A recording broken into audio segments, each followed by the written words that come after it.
नमस्कार. हे तुम्हाला माहीत आहे का? संख्यांबद्दल आपण जितके उत्सुक असतो तितक्याच उत्सुकपणे त्यांच्यामध्ये काहीतरी संबंध असतात. म्हणजे आपल्याला परफेक्ट नंबर माहिती आहे की पहिला परफेक्ट नंबर 6 आहे. याच पद्धतीने एक खूप सुंदर एक संकल्पना आहे ॲमिकेबल नंबर्स.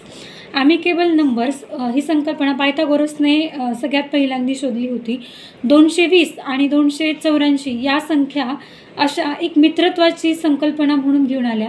म्हणजे 220चे जर फॅक्टर पाडले की 1, 2, 4, 5, 10, 22, 44 आणि तर त्या सगळ्या फॅक्टरची जर ॲडिशन केली तर ती 284 येते.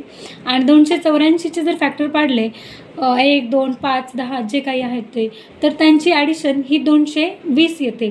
अशा पद्धतीने त्या काळामध्ये मध्ययुगामध्ये तलिस्मान ज्यावेळेस विकलं जायचं त्यावेळेस त्याच्यावर हे आकडे लिहिले जायचे 220 आणि 284. एक प्रेमाचं प्रतीक म्हणून त्यावेळेस या आकड्यांमुळे या आकड्यांची प्रचिती होती. ॲमिकेबल संख्यांची दुसरी जोडी तब्बल 2000 वर्षांनी फर्मा या सायंटिस्टला सापडली होती.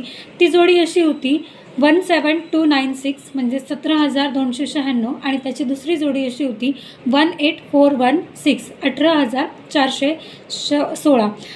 ही संकल्पना किंवा ही गणितातली नवी माहिती तुम्हाला कशी वाटली नक्की कळवा. धन्यवाद.